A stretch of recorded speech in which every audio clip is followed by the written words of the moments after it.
It's about time that financial markets spoke in new languages. So many of us in the financial industry often just look at the numbers. It's not just about the numbers. You need to understand how the management is going to execute. Also for the performance of the stock. I've come across companies that have excellent financials, but very poor communication. The reverse is true. The financials may not be so great, but the CEO or the investor relations people very good at cultivating investors, talking to analysts, talking to the media. So that could actually outweigh the financial aspects in of many ways.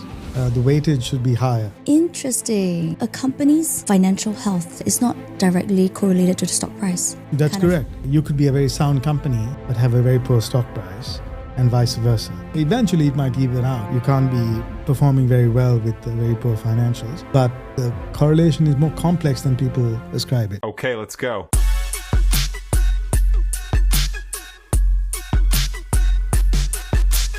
It's about time that financial markets spoke in new languages, not just in numbers or charts or how we invest, but in the stories that shape the way we think, how we live, and what we can look forward to. From trade wars to the rise in cryptocurrencies to the surge in gold and oil prices, the signals are everywhere. The big question is, do they really matter to you? And if they do, what now? I'm Nicole Lee, and welcome back to You Never Know, where we talk about life, career, change, and the stories of people who have taken the unconventional road and embraced the unknowns. If you liked my content and podcast so far, remember to like, comment, or subscribe wherever you're watching or listening to this to help me create more relevant content for you in the future. It means so much to me. Today's guests spent over 2 decades in institutions like Standard Chartered, RBS, and Tellimer, analyzing signals in the markets, not just to track them, but to understand the world.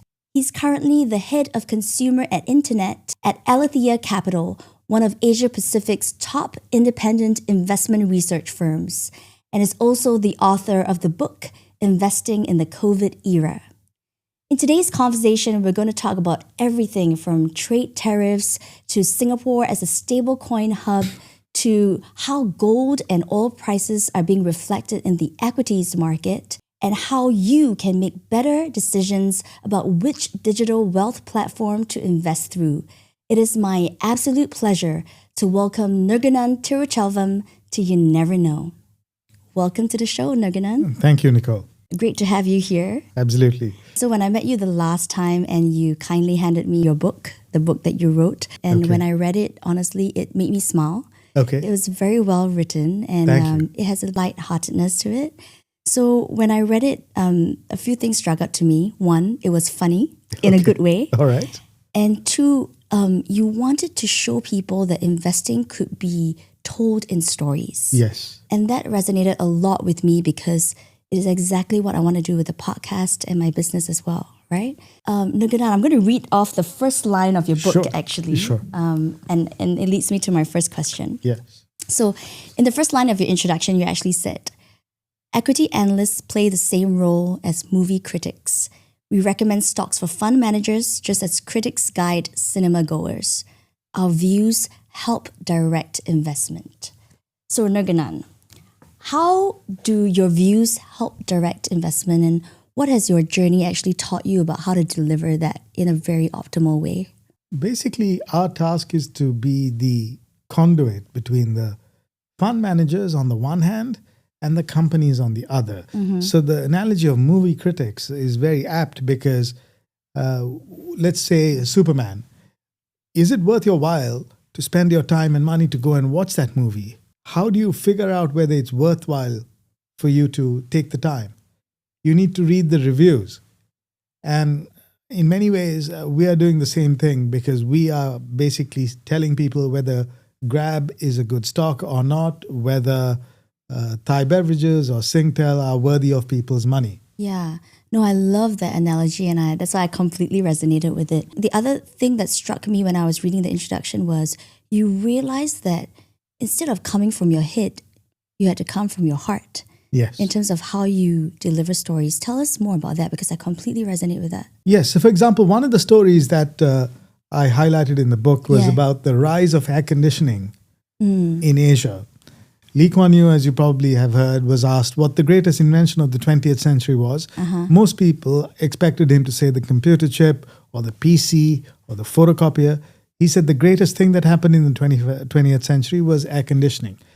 Before air conditioning, he couldn't get people to invest in this tropical island. And to highlight that factor, the rise of air conditioning, I came up with this story about a visit that I made to a city in India in 1986, where I met a newspaper editor in a southern Indian city called Madras, now known as Chennai. The weather is quite similar to Singapore. Yeah. And in 1986, he had air conditioning, not in his house, but for his dogs. So I was trying to highlight some of the stocks that might give you exposure to it.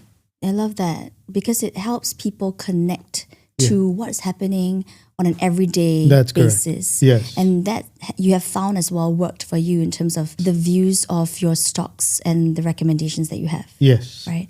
Did you always want to be an equity analyst? No, it found me. My intention was to be on the investment banking side, which is a slightly different aspect, which is where you're actively raising money for companies. So I started in that, but this found me almost circumstantially at one point. And I've been doing it now for over 2 decades. So I want to talk about fear. Yes. Whether it is justified or inflated. And what I've noticed is that there's a group of people that I'm meeting in certain industries that have a lot of fear about the trade wars, about tariffs, about elections, and even what's going on in the region. Yes. And there's another group of people, of entrepreneurs, of business owners that don't seem to be bothered by any of this. So, Nirgunan, based on what you've observed, why are people so fearful about the trade wars and the tariffs? Are these fears justified or are they inflated? You see, the tariffs are a major departure from the course of events that we've seen since the end of the Second World War. We've seen the US as the principal superpower from a military standpoint. And from an economic standpoint, the United States has always stood for free trade. The rest of the world, in many cases, some of the Eastern Bloc countries, were opposed to free trade. Eventually, China became the bastion or started championing free trade. Now we have a perverse situation where the country that was promoting free trade is going against the whole principles of free trade. Right. So it's a fundamental departure from the international order that we've seen for many years. And this is causing a lot of grief in the markets. Right. Or rather, many people are worried about its potential impact. So a big change in terms of the world order. Yes. But if I dig a little bit deeper, how does it actually matter? It does for investors and for normal people in many ways because it can have an impact on inflation. Okay. So let's take this notebook. If there were 40% tariffs on the paper that makes the notebook, there would be more expensive notebooks.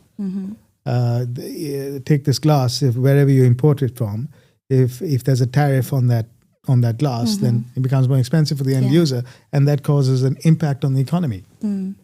I've been giving more thought about it as you know we were looking at some of the topics for today.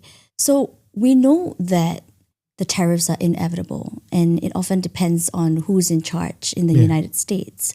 But at the same time, there's no way you could control it, right? In terms of how much, how the different countries are negotiating. So what is the best thing that an investor or a business owner can do, in terms of how the tariffs are impacting some of these companies?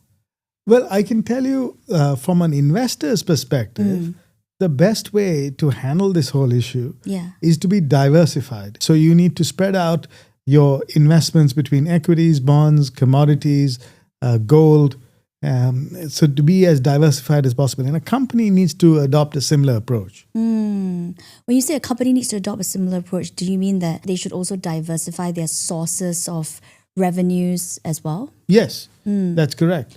So they shouldn't be dependent on a single source. Right.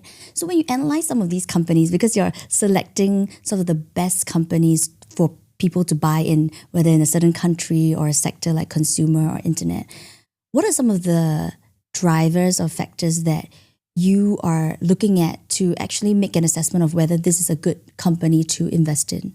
Some of the factors that drive a company's performance cannot easily be identified. Most people look at the financial statements. Yes. So that's a very important part of your understanding. Yes. You need to look at what they've done in terms of their cash flow, what the prospects are. But another factor is the human element. The people behind it make a huge difference. It's important to understand who the people at the helm are, what motivates them, how they think.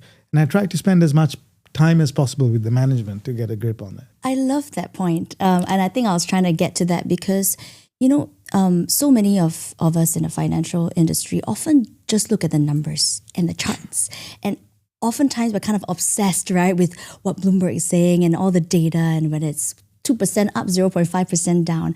Tell us more about this human aspect when you actually meet with the management or with people and help people understand that it's not just about the numbers and the charts. It's not just about the numbers. You need to understand how the management is going to execute. Also for the performance of the stock. I've come across companies that have excellent financials, but very poor communication. And the reverse is true.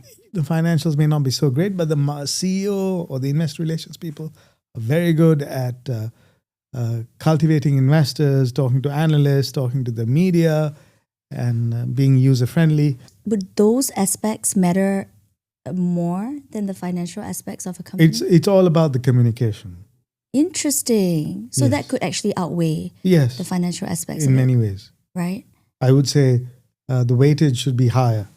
Interesting. I guess because I was also thinking about it this morning, right? Like a company's financial health is not directly correlated to the stock price as well. You could be a very sound company, Yeah. but have a very poor stock price, and vice versa. The company could be doing badly and the stock is flying.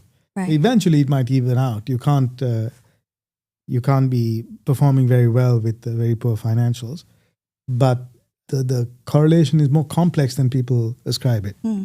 Let's say we cut out all the noise. I mean, the noise is justified, of course, the tariffs, the trade wars, etc. What are some of the fundamentals that people are missing when they actually invest in companies?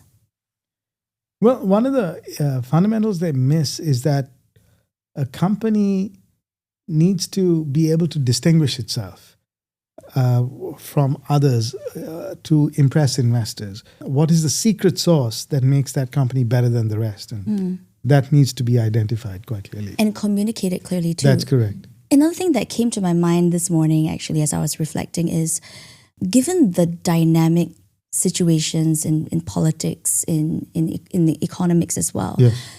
does it make sense then for companies to continue staying public or private? Because you would face more scrutiny when you're actually a public company, and there's so many different factors that affect your share price. Yes. I'm just wondering, because you look at both public and private companies. What's your take on that?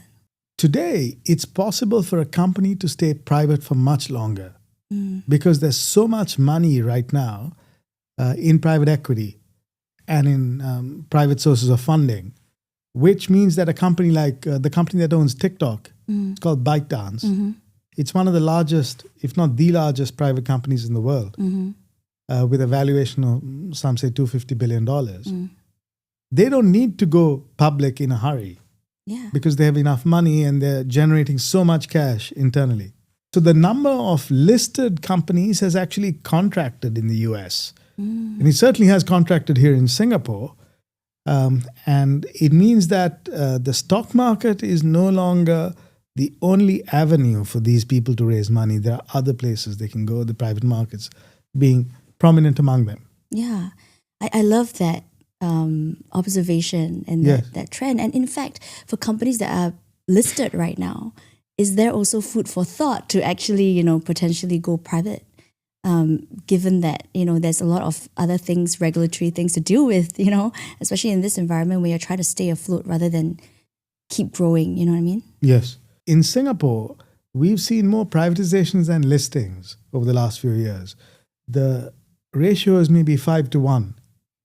That may change now because now the SGX is taking a very proactive role where they're trying to encourage people to cover more of these companies, to create more liquidity, and there's a $5 billion scheme where they're going to put money in the hands of fund managers. Right, to more proactively look at some of these stocks that are listed.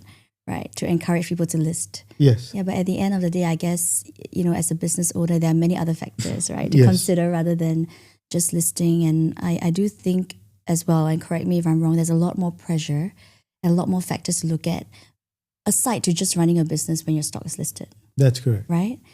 Let's talk about something that's going up and up, which is gold. Yes. Right? And gold prices, I think, have soared about more than 25% this year. And a lot of inflows into gold ETF as well.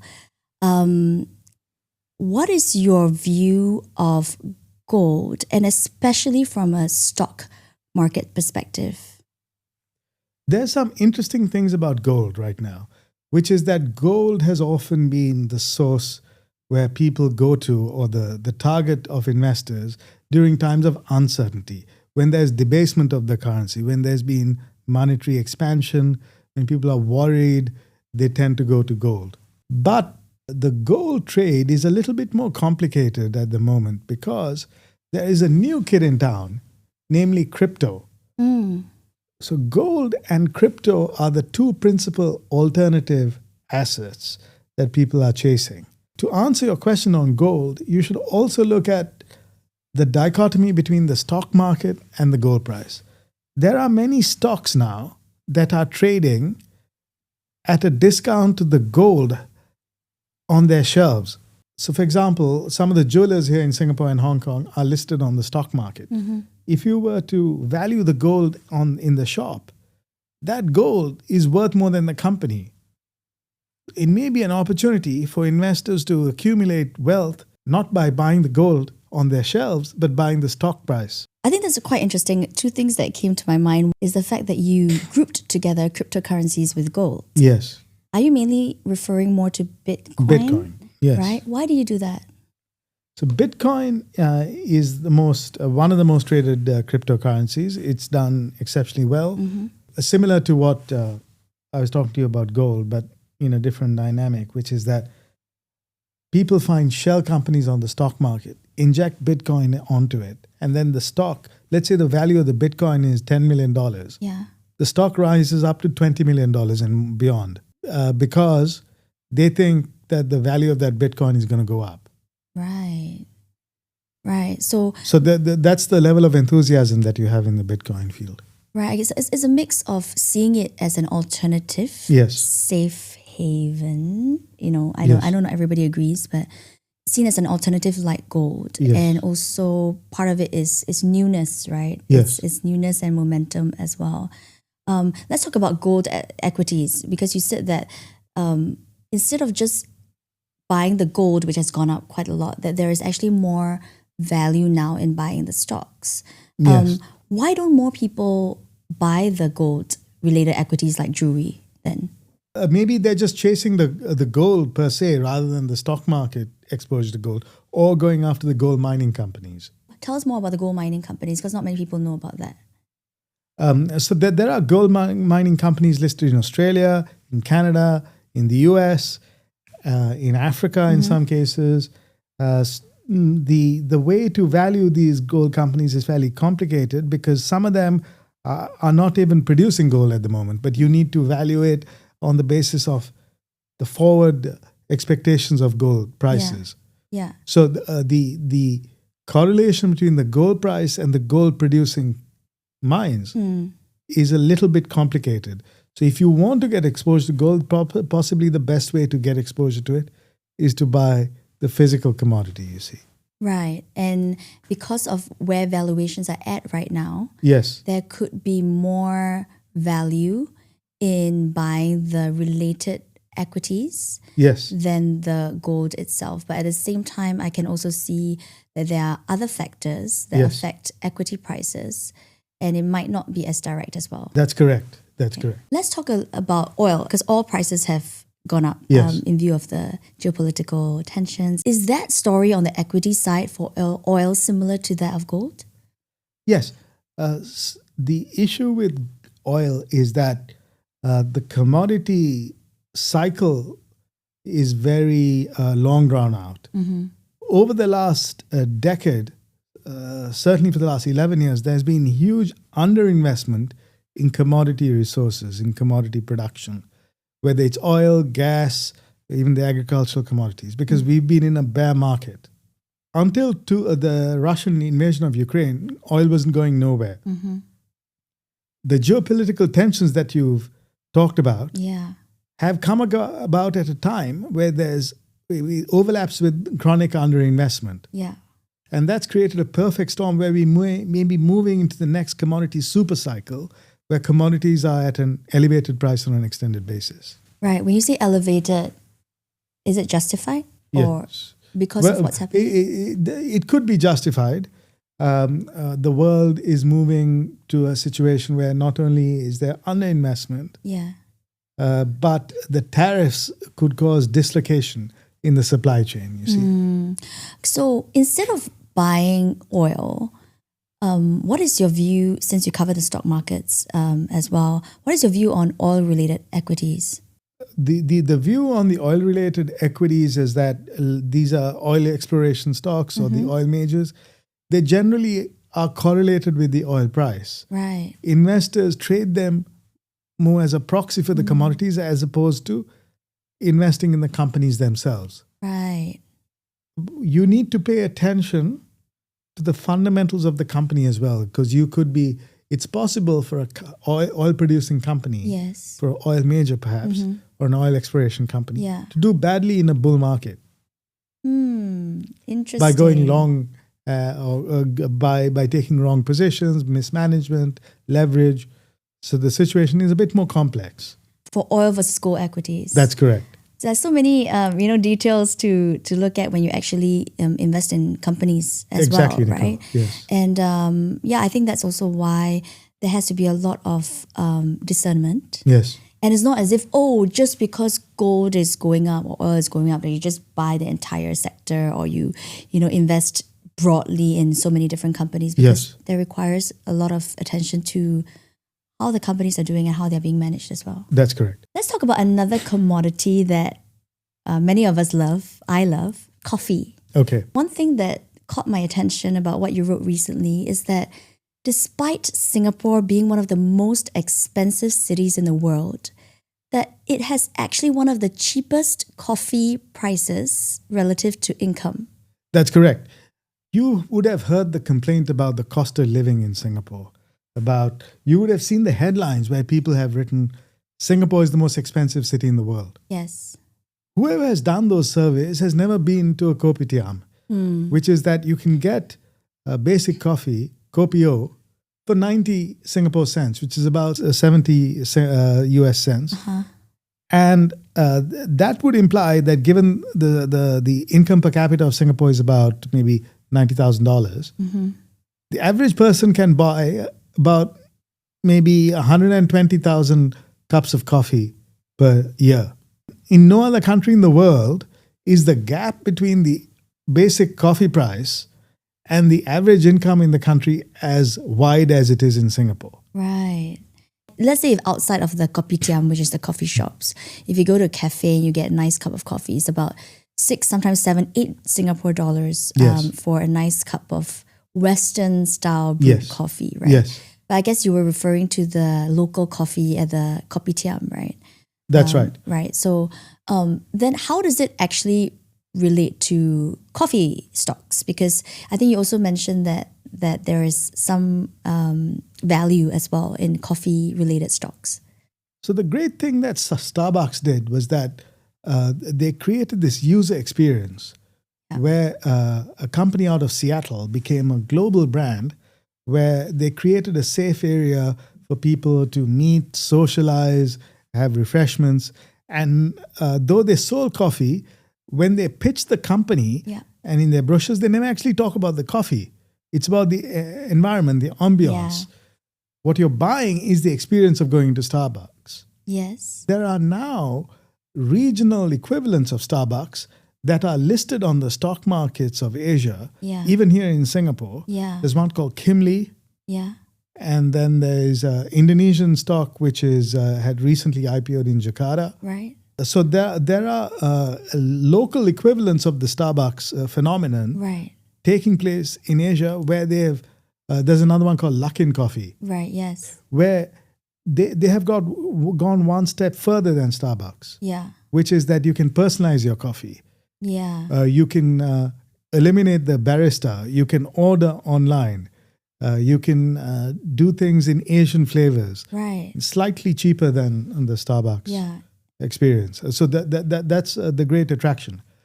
Coming back to the whole coffee shop experience, Yeah. one of the reasons people like investing in coffee shops, one of the reasons people start coffee shops, Yeah.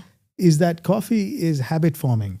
Yes. Every day you have to go at least once or twice. Right. I don't know how many you have. Nicole. Yeah. I try to limit it to 2 now. Okay, same here. If you have a favorite coffee shop, you keep going back to that. Yeah. Right?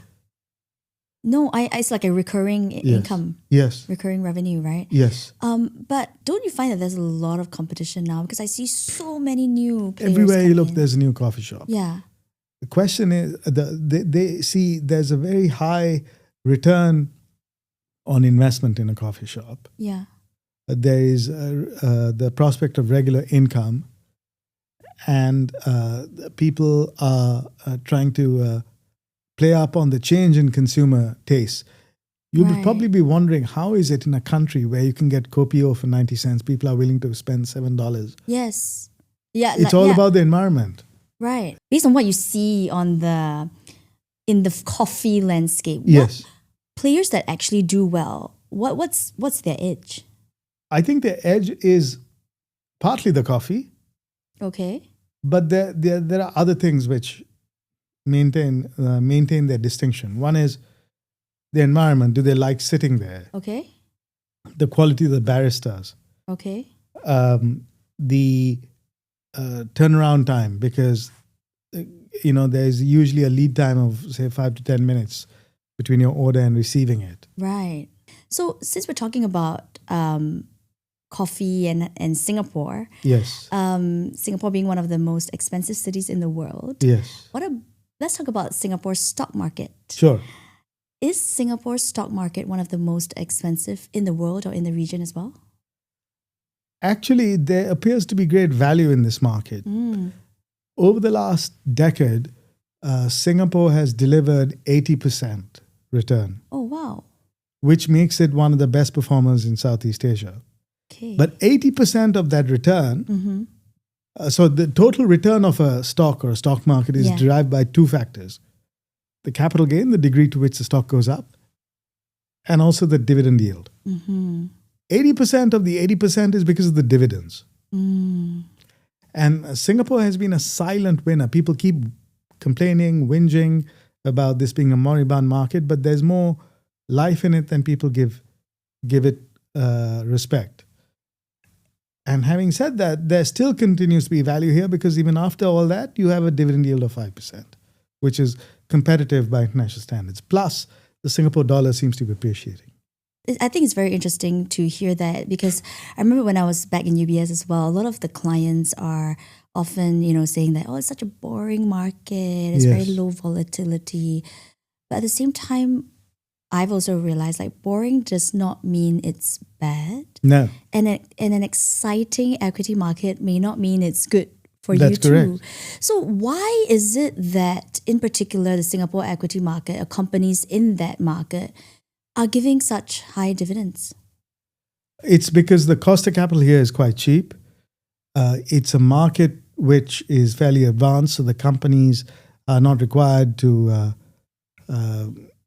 have such a great amount of capital expenditure. It's not a market which is expanding at the clip that, say, India or Indonesia is. Singapore is one of the richest countries in the world, which means that the demands on its capital requirements are less. Yeah.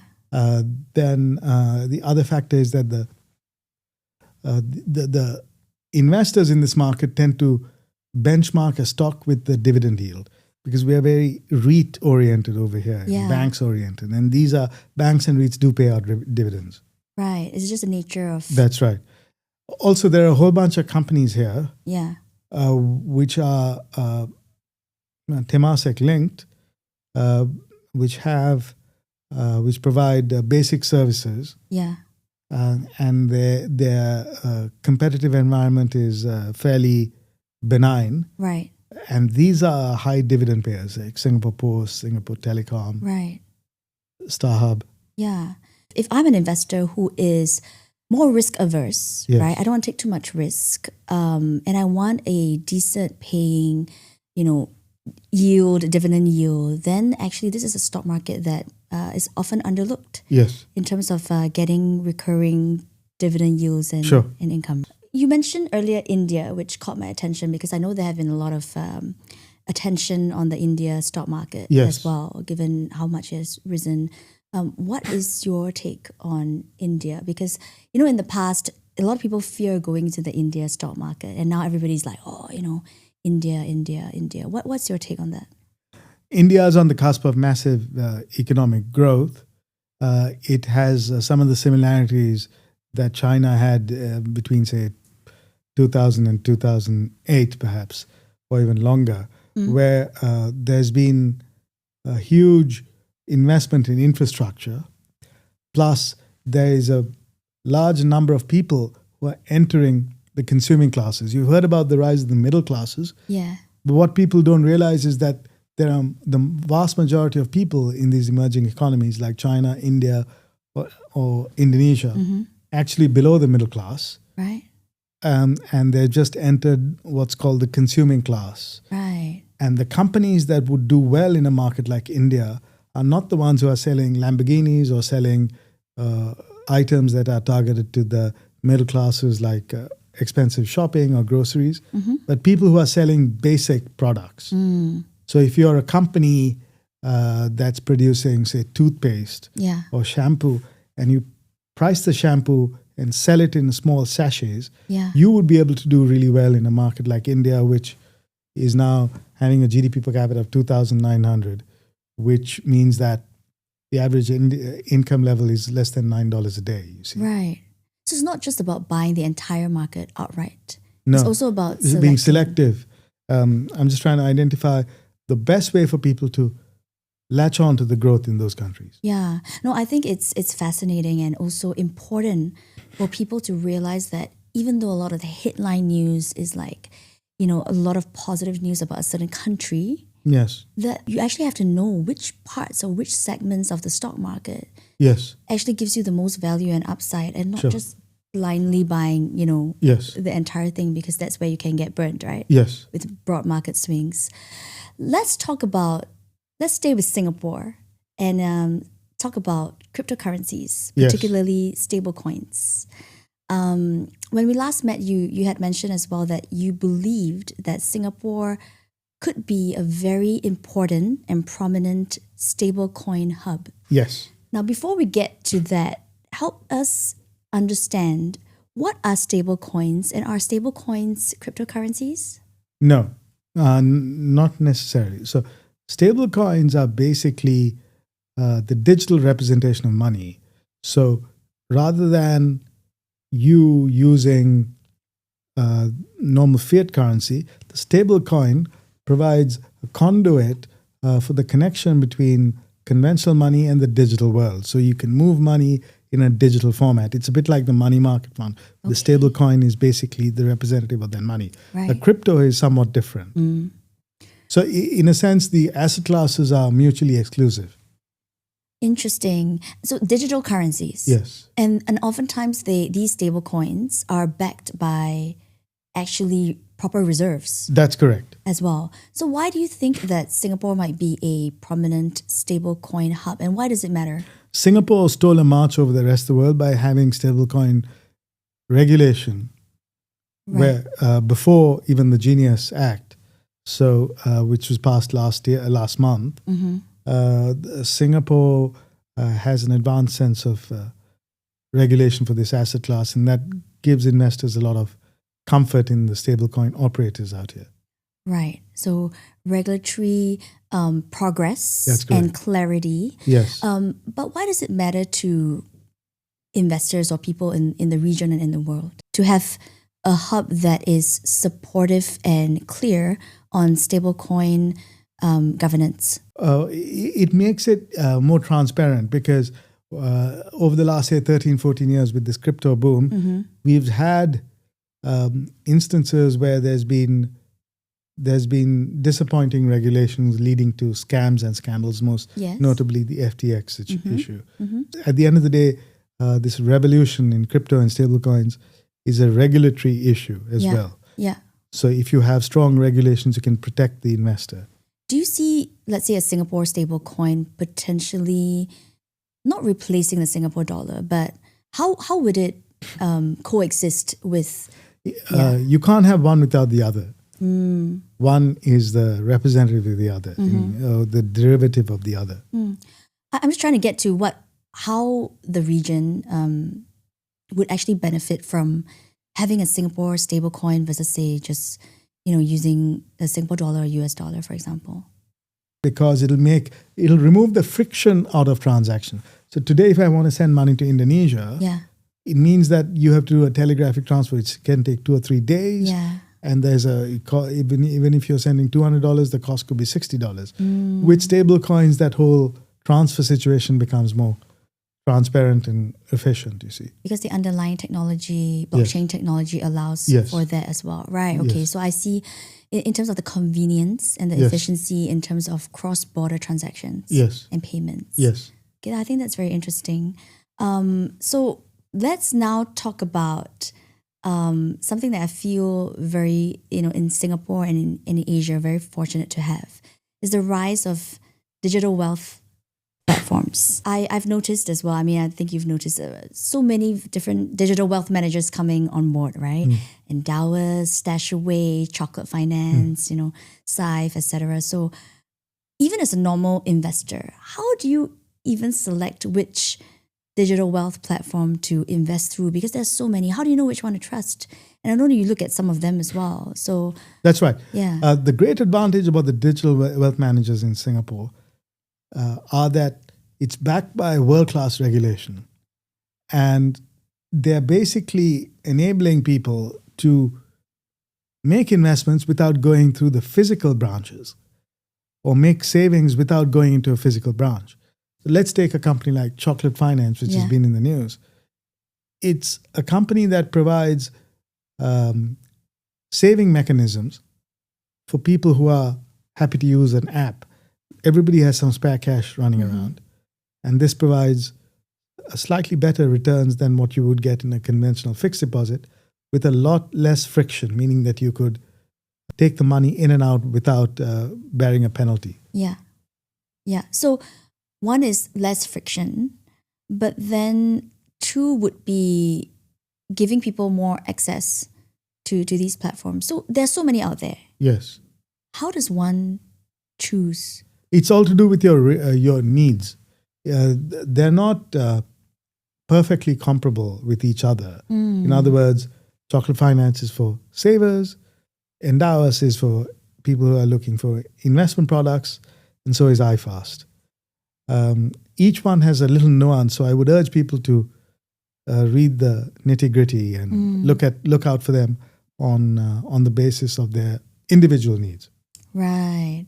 But as an equity analyst, looking at these platforms and selecting which ones to sort of recommend, what are some of the factors or drivers you look at across these platforms that would make you more comfortable with a certain company? Well, some of the factors that would add some comfort would probably include the degree to which you can interact without any friction, the ease of opening the account, the ease of moving money. If they tick the boxes and provide a useful interface, then it would be attractive for people to use. So that for you is a very important part. That's correct. Versus, say, the range of products that they have? The range of products is important. Also, the fee structure. There are two things you can control when you make an investment. Yeah. First is the fees, and second is the timing. Everything else is up to the uncertainty of the market. It's important to invest in the most cost-efficient manner as possible. Right, aside to making the right investment decision. So I have a couple more questions at the end. I mean, you've been in this whole industry analyzing companies for the past few decades.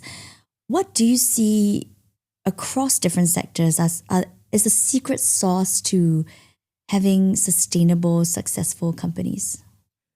The secret sauce would be to find a business model that's sustainable, that's distinctive.